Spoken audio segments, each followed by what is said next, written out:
Pakistan has strongly condemned missile attacks against Saudi Arabia after Riyadh said it intercepted ballistic missiles fired by Yemen's Houthis at the kingdom's south. Prime Minister Shehbaz Sharif said the attacks violated Saudi Arabia's sovereignty and territorial integrity and warned that they could further undermine regional peace and stability. In a post on X, he said Pakistan stands in complete solidarity with Saudi Arabia at what he called a critical time. The statement comes amid a fresh flare-up in Yemen's long-running conflict. On Monday, the Saudi-backed Yemeni government attacked the international airport in the Houthi-controlled capital Sana'a. It said the strike was aimed at preventing an Iranian plane from landing. Hours later, Saudi Arabia said it had intercepted ballistic missiles fired by the Houthis. The escalation is being described as one of the biggest between the Yemeni government and the Houthis in years, raising fears over the future of a UN-negotiated truce that has largely held since 2022. Pakistan also backed Saudi Arabia at an emergency UN Security Council briefing on Yemen, calling for dialogue, diplomacy, and an inclusive political settlement. Islamabad's position focused on 3 points: support for Saudi Arabia's security, respect for Yemen's sovereignty, and a negotiated end to the conflict. Pakistan strongly condemns the Houthi ballistic missile attacks against the Kingdom of Saudi Arabia.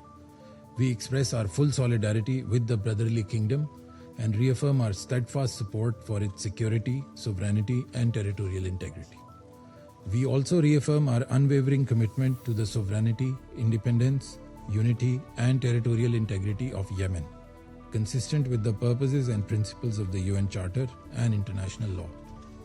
At a time when the region continues to face heightened tensions and multiple interconnected crises, we call on the concerned parties to resolve differences through dialogue, diplomacy, and a steadfast commitment to de-escalation.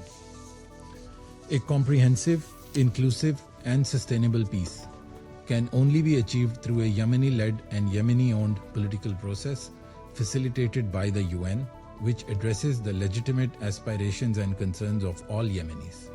The agreement on the exchange of prisoners earlier this year demonstrates that dialogue can yield tangible outcomes even in a difficult environment.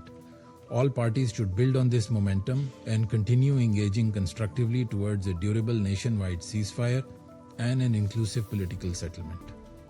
Mr. President, the Yemeni people have endured years of conflict, displacement, economic hardship, food insecurity, and the collapse of essential services. Any further escalation risks undermining prospects for peace and deepening the suffering of civilians. Pakistan reiterates its strong condemnation of the continued arbitrary detention of UN, humanitarian personnel, and diplomatic staff, as well as the unlawful seizure of UN premises and assets by the Houthis. These actions contravene international law and undermine humanitarian work. We call for the immediate and unconditional release of all detained personnel and for full respect for the privileges and immunities of UN personnel, facilities, and assets. President, Pakistan remains firmly committed to promoting dialogue, diplomacy, and regional de-escalation. We encourage all concerned parties to maintain channels of communication, avoid actions that could heighten tensions, and pursue peaceful resolution of disputes in accordance with the UN Charter and international law. Pakistan will continue to support all sincere efforts aimed at fostering peace, stability, and mutual understanding in the region. I thank you. Pakistan and Saudi Arabia have long maintained close defense and security ties. Those ties were formalized further in September 2025 when the two countries signed a strategic mutual defense agreement pledging that an attack on either country will be treated as aggression against both.